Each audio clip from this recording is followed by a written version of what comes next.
요한 3서 1장 1에서 15절 말씀입니다. 요한 3서. 장로의 나는 사랑하는 가이요 곧 내가 참으로 사랑하는 자에게 편지하노라. 사랑하는 자여, 내 영혼이 잘됨같이 내가 범사에 잘되고 강건하기를 내가 간구하노라. 형제들이 와서 내게 있는 진리를 증언하되 네가 진리 안에서 행한다 하니 내가 심히 기뻐하노라. 내가 내 자녀들이 진리 안에서 행한다 함을 듣는 것보다 더 기쁜 일이 없도다.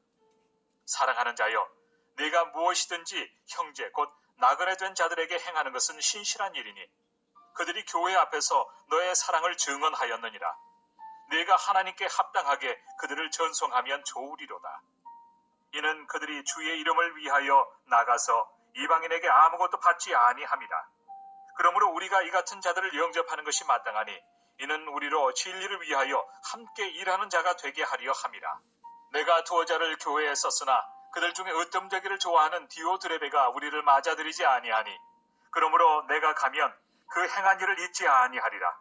그가 악한 말로 우리를 비방하고도 오히려 부족하여 형제들을 맞아들이지도 아니하고 맞아들이고자 하는 자를 금하여 교회에서 내쫓는도다. 사랑하는 자여, 악한 것을 본받지 말고 선한 것을 본받으라. 선을 행하는 자는 하나님께 속하고 악을 행하는 자는 하나님을 배웁지 못하였느니라. 데메드리오는 뭇 사람에게도 진리에게서도 증거를 받았음에 우리도 증언하노니 너는 우리의 증언이 참된 줄을 아느니라. 내가 네게 쓸 것이 많으나 멋과 붓으로 쓰기를 원하지 아니하고 속히 보기를 바라노니 또한 우리가 대면하여 말하리라. 평강이 네게 있을지어다. 여러 친구가 네게 문안하느니라. 너는 친구들의 이름을 들어 문안하라. 사랑하는 형제 여러분, 10월 25일 화요일 저녁 묵상에 오신 것을 환영합니다. 요한 3서는 주후 90년대에 소아시아의 어느 교회 성도인 가이오에게 보낸 사도 요한의 편지입니다. 요한 1서, 요한 2서와 동일한 시대적 배경하에서 쓴 편지인데요. 로마의 도미티아누스 황제의 기독교 박해가 있었고요. 그 당시에 그리고 사도들의 순교로 인한 지도자의 부족 등으로 교회는 시련을 겪던 시절입니다. 그런 터에 이단들이 준동했는데요. 이단들은 지도자 부족의 틈을 타서 순회 교사로 가장하여서 영접받으면서 성도들을 미혹했습니다. 그 결과 참된 순회 교사들이 피해를 입었을 뿐만 아니라 교회가 이단 사설로 오염되었으므로 사도 요한은 이러한 폐단을 잘라내고자 하는 주된 목적으로 요한 3서를 요한 1서와 요한 2서를 썼고 또한 요한 3서도 그와 관련된 목적으로 썼습니다. 그러므로 이 편지는 가이오 개인에게 보낸 사적인 편지이면서도 그 내용은 오고 오는 모든 교회들에 적용할 만한 진리를 담고 있습니다. 1절 장로인 나는 사랑하는 가이오 곧 내가 참으로 사랑하는 자에게 편지하노라. 사랑하는 자여, 내 영혼이 잘됨같이 내가 범사에 잘되고 강건하기를 내가 간구하노라. 네. 발신자는 장로로서의 사도 요한, 수신자는 참으로 사랑하는 가이오입니다. 그리고 4절에서는 다시 자녀라고 말을 해요. 내가 내 자녀들이 진리 안에서 행한다함을 듣는 것보다 더 기쁜 일이 없도다라고 자녀라고도 말을 하는 것을 보니까 영적인 자녀, 즉 목회적 관계로 만난 두 사람인데요. 사랑을 3번이나 말을 하면서 문안할 만큼 아주 사랑하는 관계입니다. 가이오가 사도행전에도 더베 사람 가이오, 마게도냐 사람 가이오가 나오고요. 로마서와 고린도전서에도 나오는데요. 그런데 가이오는 당시에 아주 흔한 이름이어서 누구인지 정확하게 지목할 수는 없습니다. 아무튼 가이오는 사도 요한이 인정할 만큼 영혼이 건강한 사람입니다. 내 영혼이 잘됨같이 내가 범사에 잘되고 강건하기를 간구했으니 말입니다. 요한의 이 축도는 우리에게 중요한 것을 가르쳐 줍니다. 즉 범사에 잘되고 강건해지는 것은 영혼이 먼저 잘되는 데에 근거한다는 것입니다. 영혼이 먼저 하나님 앞에서 인정받을 때에 진정 범사를 잘되게 하실 것을 믿으시고 늘 주님 앞에 영혼을 세우는 우리 모두가 되기를 기원합니다. 요한이 가이오를 칭찬하는데요. 3, 4절 형제들이 와서 내게 있는 진리를 증언하되 내가 진리 안에서 행한다 하니 내가 심히 기뻐하노라. 내가 내 자녀들이 진리 안에서 행한다 함을 듣는 것보다 더 기쁜 일이 없도다. 네. 진리 안에서 행한다는 증언을 들었기 때문입니다. 가이오가. 그래서 사도 요한이 아주 기뻐서 칭찬을 합니다. 진리 안에서 행한다는 말은 예수님을 믿는 구원의 진리대로 죄인 구원을 위한 형제 사랑을 행하며 믿음을 지키는 것을 말합니다. 올바른 교리와 올바른 실천이 나타난 것을 사도 요한이 너무나 기뻐한 것입니다. 사도 요한의 최고의 목회적 관심은 바로 그것입니다. 내가 전도한 영적 자녀들이 진리대로 행하고 있는가? 네. 이것이야말로 모든 목사들의 최고의 관심입니다. 진리대로의 실천이 계속 나타나는 삶이 될 때 비로소 주님과 교제의 삶을 살고 있구나, 영생을 누리고 있구나 확인되는 것이기 때문이죠. 마치 화초를 씨앗을 심은 자가 싹이 나나 안 나나 보고 자라나나 안 자라나나 보고 계속해서 관심을 가지는 것이 그거잖아요. 계속해서 성장이 있는가 없는가, 그리고 좋은 열매를 맺는가, 이렇게 관심을 기울이는 것처럼 진리 안에서 행실의 열매가 있는가 없는가, 이게 목회자들의 모든 목회자들의 관심입니다. 사도 요한의 최고의 목회적 관심은 바로 그것이었습니다. 내가 전도한 영적 자녀들이 진리대로 행하고 있는가. 네. 그래서 이 증언을 전해준 사람들은 바로 형제들, 즉 가이오의, 여기서 형제들이 와서 전해줬죠. 가이오의 교회에서 사도 요한이 있는 에베소 교회로 와서 사역 보고를 한 교사들일 것입니다. 이 형제들은 아마도 사도 요한에게서 파송을 받아서 사도 요한을 대신해서 가이오의 교회를 가르치다가 돌아온 사람들일 것입니다. 아니면 이제 가이오의 교회에 갔다가 온 사람이죠. 어느 만큼 사역을 했는지는 알 수 없지만, 자, 그들이 전한 가이오의 진리 실천이 구체적으로 무엇인가 하면 5절 사랑하는 자여 네가 무엇이든지 형제 곧 나그네 된 자들에게 행하는 것은 신실한 일이니. 네. 사랑하는 이 가이오가 형제 곧 나그네 된 자들, 즉 당시 사도들을 대신해서 하나님 말씀을 가르치러 다닌 순회 교사들인데요. 교회들이 확산 및 확장되어 가던 터에 사도들이 순교해서 지도자가 절대적으로 부족한 그 당시여서 순회 교사들은 매우 중요한 역할을 하는 자들이 되었거든요. 그런데 이 순회 교사들은 이방인 지역을 전도할 때에 복음에 장애가 생기지 않게 하기 위해서 이방인들에게 사례를 요구하지 않았습니다. 당시 헬라의 문화는 무엇인가를 가르치고 배우는 것을 좋아하는 문화였는데 헬라의 지식인들은 가르친 것에 대해서 대가를 받는 것이 관례였어요. 그렇지만 순회 교사들은 그러지를 않은 것입니다. 그러니까 누군가가 이제 잘 영접을 하는 게 반드시 필요하죠. 그래서 순회 교사들을 위한 경비와 숙식 제공, 이것이 필요한데요. 그것을 그 지역의 교회가 자원해서 감당하는 것이죠. 가이오가 바로 그렇게 순회 교사인 형제들을 영접하여 섬긴 것입니다. 어떤 사적인 이유가 아니라, 무슨 계산이 있어서가 아니라 단지 예수 제자라는 이유로 섬긴 것이죠.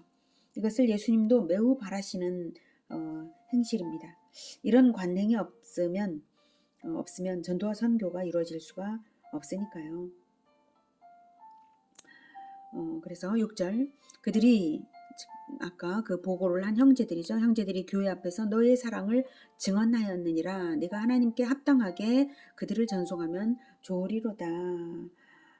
이는 그들이 주의 이름을 위하여 나가서 이방인에게 아무것도 받지 아니함이라. 그러므로 우리가 이 같은 자들을 영접하는 것이 마땅하니 이는 우리로 진리를 위하여 함께 일하는 자가 되게 하려 함이라. 네. 순회 교사들을 접대하는 등의 선행으로 가이오가 행했다는 것이 확인이 되죠. 자, 예수님께서 말씀하신 것을 이참에 확인해 보겠습니다. 마태복음 10장 42절 또 누구든지 제자의 이름으로 이 작은 자 중 하나에게 냉수 한 그릇이라도 주는 자는 내가 진실로 너희에게 이르노니 그 사람이 결단코 상을 잃지 아니하리라 하시니라. 네. 이 말씀을 예수님께서 이렇게 하신 이유는 그 위에 보면요. 너희를 즉 예수 제자를 영접하는 자는 나를 영접하는 것이요 나를 영접하는 자는 나를 보내신 이를 영접하는 것이니라 라고 말씀을 하셨어요. 그러니까 예수 제자를 마치 예수님을 영접하듯이 영접해라 라고 교회들에게 가르치시는 말씀입니다. 네, 선지자의 이름으로 선지자를 영접하는 자는 선지자의 상을 받을 것이요 의인의 이름으로 의인을 영접하는 자는 의인의 상을 받을 것이요 또 누구든지 제자의 이름으로 이 작은 자 중 하나에게 냉수한 것이라도 주는 자는 상을 잃지 아니하리라. 누구의 상을 잃지 아니하리라는 것인가요? 바로 예수님께서 직접 상을 주시겠다는 것입니다. 예수 제자이기 때문에 아무리 어린 자, 아무리 작은 자, 아무리 보잘것없어 보이는 자일지라도 그가 예수 제자라면 예수 제자이기 때문에 그에게 냉수한 그릇이라도 준다면, 그러니까 냉수한 그릇을 주라는 얘기가 아니죠. 극진히 대접 좀 해줘라 라고 예수님께서 우리에게 당부하시는 것입니다. 예수 제자라면 극진히 대접을 해서 예수 제자들의 일이 되게 해라. 그게 나를 대접하는 것이고 그게 내 일이다. 그게 구원 사역이 이루어져 가는 일이다. 이 뜻이죠. 예수님의 일은, 예수님의 구원 사역은, 모든 민족 복음화는 오직 예수 제자들을 통해서 되잖아요. 예수 제자들이 없이 어떻게 이게 되겠습니까? 오죽하면 예수님께서 이렇게까지 말씀을 하셨겠어요. 예수 제자들을 구원의 진리 때문에 섬기는 것을 예수님은 자기 자신이 대접받는 것처럼 기뻐하십니다. 그래서 요한도 그렇게 가룟을 기뻐한 것입니다. 다시 6절로 가죠. 네. 그들이 즉 형제들 순회 교사들이 교회 앞에서 너의 사랑을 증언하였느니라. 네. 에베소 교회에 와서 가이오의 사랑의 실천이 어땠는지를 공식적으로 보고했다는 말입니다. 내가 하나님께 합당하게 그들을 전송하면 좋으리로다. 이 말은 아마도 이 요한 3서 편지를 가지고 그 순회 교사들이 다시 가이오에게로 그 형제들이 재방문을 한 것이고요. 그래서 이번에도 그 형제들을 영접하고 대접해서 보내달라라는 부탁이죠. 7절 이는 그들이 주의 이름을 위하여 나가서 이방인에게 아무것도 받지 아니함이라. 네, 이 부분이 바로 그 형제들이 순회 교사로서 진실한 자들임을 말한 부분입니다. 사도 바울도 그랬었죠. 복음에 조금이라도 장애가 생길 만한 요소를 아예 처음부터 제거하기 위해서 바울은 스스로 일해서 경비를 마련했습니다. 그처럼 이 순회 교사들도 아무것도 사례를 바라지 않고 오직 주의 이름을 위한 헌신을 하는 사람들인 것입니다. 그러니 예수님이 간절한 마음으로 선언하신 것도 있고 해서 마땅히 먼저 믿은 자들은 예수 제자들을 영접하는 것이 도리인 것입니다. 사실 진정으로 이제 복음, 주님의 복음의 장애가 초래되지 않기를 간절히 바라는 복음에 열심히 있는 그러한 사역자들은, 복음화와 제자화에 열심히 있는 사역자들은 조금이라도 성도들에게 누를 끼칠까봐 염려를 하기 때문에 조금도 복음화 제자화에 어려움이 생기지 않기를 바라기 때문에 어느 누구에게도 강요하지 않고 뭔가 사례를 요구하지 않고 부담을 주지를 않으려고 애를 쓰는 거예요. 그러니 알아서 잘난다고 해서 알아서 잘 하는군요. 네, 그럼 됐습니다. 이렇게 할 게 아니라 사실은 도와드려야 되는 것이죠. 내색을 안 한다고 해서 도움이 필요 없는 게 아닌 거예요. 복음화 제자화를 위해서 어떤 점을 도와드려야 될 것인지 이것을 잘 살펴서 협력하는 것이 바로 성도들의 몫입니다. 자, 8절 그러므로 우리가 이 같은 자들을 영접하는 것이 마땅하니 이는 우리로 진리를 위하여 함께 일하는 자가 되게 하려 함이라. 네, 순회 교사들을 접대하는 것은 직접 선교를 하지 않는 자들일지라도 진리를 위하여 함께 동참하여서 일하는 자가 되는 것입니다. 이렇게 가이오의 진리 실천 행실을 칭찬하고 또한 그러한 실천을 계속 독려하는 이유는 특별한 동기가 있었는데요. 가이오의 교회에서 순회 교사들을 냉대했던 악한 사례가 있었기 때문입니다. 9절 네, 내가 두어 자를 교회에 썼으나 그들 중에 으뜸되기를 좋아하는 디오드레베가 우리를 맞아들이지 아니하니 그러므로 내가 가면 그 행한 일을 잊지 아니하리라. 그가 악한 말로 우리를 비방하고도 오히려 부족하여 형제들을 맞아들이지도 아니하고 맞아들이고자 하는 자를 금하여 교회에서 내쫓는도다. 네, 9절에 내가 두어 자를 교회에 썼으나 이거 그러나 맞아들이지 아니하니, 이 말은 아마도 사도 요한이 순회 교사들을 가이오의 교회에 파견하면서 그들을 사도 요한 자신을 맞이하듯이 맞이하고 그들에게서 배우라고 하는 편지를 보냈는가 봅니다. 그런데 가이오의 교회의 지도자의 위치에 있는 디오드레베가 사도 요한의 요청을 거부한 것입니다. 그래서 사도 요한은 자기 자신이 거절당한 기분이었을 것입니다. 디오드레베가 사도 요한의 요청에도 불구하고 순회 교사들을 냉대한 이유는 으뜸되기를 좋아하여서 그랬습니다. 으뜸되기를 좋아하는 자여서 순회 교사들이 자기 교회에서 가르치면 상대적으로 자기가 비하될 것이 싫었던 것이죠. 그가 행한 것은 단지 거절한 것만이 아닙니다. 악한 말로 우리를 비방하고도, 여기서 우리를이라고 한 것은 순회 교사로 대표된 사도 일행이죠. 사도는 자기 자신이 거절당한 것 같은 느낌을 받으니까 우리라고 표현을 한 거예요. 악한 말로 우리를 그 순회 교사들을 비방했고요. 사도 일행을 결국 비방한 셈이고요. 심지어 맞아들이고자 하는 자를 금하여 교회에서 내쫓는도다. 네. 맞아들이고자 순회 교사들을 영접하는 자들을 오히려 이제 그러지 못하게 하고 출교까지 시키는 거예요. 자기 말을 안 듣는다고 교회에서 출교시켰다는 것이죠. 이만저만한 악행이 아닙니다. 그 정도로 권세가 있는 자인 것을 보면 거의 목회자 수준의 지위입니다. 디오드레베는. 디오드레베가 어떤 악한 말로 순회 교사들을 비방했는지는 알 수 없지만 추측해 본다면 당시 순회 교사를 사칭하면서 영지주의자들이 교회를 혼란하게 하는 터라서 디오드레베는 그런 핑계에 외부에서 들어온 순회 교사들이라고 영지주의자들과도 같은 자들로 취급하여서 교인들이 모두 순회 교사들을 냉대하도록 선동하는 악한 말을 한 것이 아닌가 추측해 볼 수 있겠습니다. 적어도 그 정도의 모함으로 비방을 해야 순회 교사들을 영접하는 자들을 출교까지도 시키는 것 아닌가요? 예, 이 정도면 이단이나 진배 없는 자처럼 행한 것이죠. 디오드레베가. 그래서 사도 요한은 10절 그러므로 내가 가면 그 행한 일을 잊지 아니하리라, 즉 징계를 내리겠다는 선언입니다. 그리고 조만간에 곧 갈 것이라는 뜻으로 요한 3서 편지도 길게 쓰지를 않습니다. 11절 사랑하는 자여 악한 것을 본받지 말고 선한 것을 본받으라. 선을 행하는 자는 하나님께 속하고 악을 행하는 자는 하나님을 배웁지 못하였느니라. 네. 디오드레베의 악행을 본받지 않도록 경계하는 것이죠.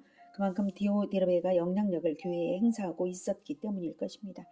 중요한 것은 행실로서 자기가 누구에게 속하였는지 나타낸다는 진리입니다. 그것을 지금 말하고 있어요. 선을 행하는 자는 하나님께 속하고 악을 행하는 자는 하나님을 배웁지 못하였느니라. 네.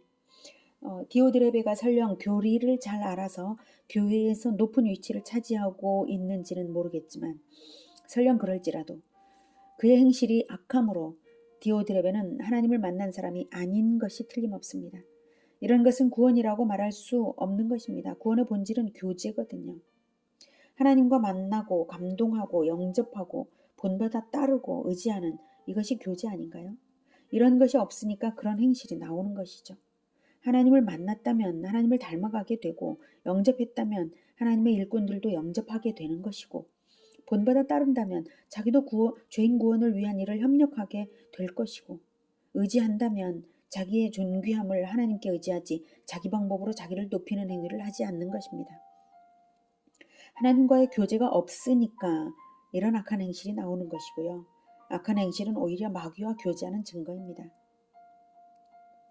자, 그래서 사도 요한은 이제 가이오의 교회를 위해 한 사람을 추천합니다. 12절 데메드리오는 뭇사람에게도 진리에게서도 증거를 받았음에 우리도 증언하노니 너는 우리의 증언이 참된 줄을 아느니라. 네. 데메드리오를 먼저 다녀온 순회 교사들과 함께 이제 가이오의 교회에 함께 보내면서 데메드리오가 추천하기에 충분한 증거들이 있으니 신뢰하고 영접해 달라는 것입니다. 데메드리오의 사역자적 자격에 대한 증거는 삼중으로 있는데요. 뭇사람들이 인정하고요. 아마도 이 뭇사람은 에베소 교회의 사람들일 것입니다. 그리고 진리에게서도 즉 교리적으로나 교리의 실천 행실에 있어서나 합당하다고 판단된다는 것이고요. 그 다음 우리도 즉 사도 일행도 데메드리오의 자격을 보증한다는 것입니다. 아마도 디오드레베가 이 순회 교사들을 냉대했기에 이제 새로운 순회 교사로서 데메드리오를 이제 보내는 것 같습니다. 자, 이렇게 삼중으로 신원을 보증하여 하면서 보내는 이유는 그만큼 당시 영지주의자들이 교회를 혼란스럽게 한 바 교회들이 외부에서 들어오는 교사들에 대해서 이유 없이 영접할 수가 없기 때문이죠. 또한 디오드레베의 악행도 있었던 바 그처럼 다시 냉대해서는 안 될 중요한 인물임을 알려야 하는 것입니다. 13, 14절 내가 내게 쓸 것이 많으나 먹과 붓으로 쓰기를 원하지 아니하고 속히 보기를 바라노니 또한 우리가 대면하여 말하리라. 네. 먹과 붓으로 즉 서면으로 전하는 것보다는 대면해서 진심을 다해 진실을 말해야 모든 것이 시원하게 풀릴 것이기에 속히 만나기 위해 오히려 서면으로는 쓰기를 절제하노라고 합니다. 그만큼 분명하게 속히 조만간에 가서 디오드레베도 징계를 확실하게 이제 징계를 줄 그런 요량인 것 같습니다. 15절 평강이 내게 있을지어다. 여러 친구가 내게 문안하느니라. 너는 친구들의 이름을 들어 문안하라. 네, 여러 친구는 에베소 교회의 성도들일 것이고요. 이 편지를 받으면 상호 문안을 하되 이름 하나하나 들어서 문안하며 사랑을 나타내라고 당부합니다. 오늘은 예수 제자인 사역자들을 주의 이름으로 섬기는 것이 귀하고 중한 일임을 배웠습니다. 사역자들 중에는 공식적인 직함이 있거나 또는 없기도 하고 사례비가 보장되었거나 또는 없기도 하고 자비량으로 오히려 자기의 재정을 출연해가면서 선교와 전도를 하는 사람들도 있습니다. 예수님께서 모든 민족 복음화와 제자화를 명하셨잖아요. 모든 민족으로 퍼져나가는 확장 일로에 있는 한 예수 제자들을 무조건적으로 영접해 줄 사람이 늘 필요한 것입니다. 우리가 예수 제자들을 잘 영접하기 위해서는 두 가지가 우리에게 갖추어져야 하겠습니다. 먼저는 이단인지 아닌지 분별하는 지혜가 기본으로 있어야 하겠고요. 다음으로는 오직 진리 때문에 예수님을 섬기기 때문에 진리, 예수님 때문에 섬겨드리는 무조건적인 사랑의 실천이 있어야 하겠습니다. 저는 그렇게 생각합니다. 상대가 이단인데도 모르고 섬길 가능성은 있죠. 그것을 두려워할 것은 없고요. 모르고 섬긴 것은 죄는 아니겠고 다만 이단인 것이 판명 났을 때는 입장을 분명히 나타내는 것이 반드시 있어야 하겠고요. 그리고 이단이 아닌 한은 사람을 함부로 판단하지 말고 형제 사랑의 예로서 섬기는 것이 좋겠다고 생각합니다. 그리고 예수 제자를 잘 섬겨드리는 것은 교회 전체적으로 볼 때에 예수님의 구원 사역을 위한 핵심 능력을 확보하는 토양이 됩니다. 이 토양이 요즘은 빈약해져 가는 시대입니다. 우리는 모든 민족 복음화를 위한 예수님의 간절함을 깊이 생각해서 신실한 예수 제자들을 알아보고 성심으로 돕는 자세를 견지해 나가야 하겠습니다. 그러한 사랑의 실천이 늘 충만하여서 진리 안에 행한다고 주님으로부터의 칭찬이 있고 또한 영혼이 잘됨 같이 범사에 잘되고 강건한 우리 모두가 되기를 기원합니다. 기도하겠습니다. 하나님, 우리가 이렇게 복음을 듣고 예수님을 믿을 수 있었던 것은 우리에게까지 예수 제자의 계보가 흘러내려왔기 때문입니다. 우리에게 예수 제자를 보내주셔서 복음을 듣게 하시고 우리 또한 복음을 전할 수 있게 하시니 감사합니다. 그러하오니 주님, 우리가 예수 제자들을 진실한 예수 제자들을 잘 섬기는 자들이 되기를 원합니다. 우리가 그렇게 하겠습니다. 늘 예수 제자들을 물질적으로 섬기고 또한 협력으로 섬기는 그러한 자원들이 우리에게 늘 충분하게 도와주시고 힘껏 섬기는 마음을 언제나 우리가 가지게 하시며 그리고 앞으로 살아가는 모든 일에서 우리를 범사에 잘되고 강건하게 하여 주시어서 더욱 잘 섬기는 우리 모두가 되게 도와주시옵소서. 늘 진리의 실천으로 충만한 우리 모두가 되게 도와주시옵소서. 우리가 그렇게 하겠습니다. 예수님의 이름으로 기도드립니다. 아멘. 이어지는 시간은 개인 기도 시간입니다.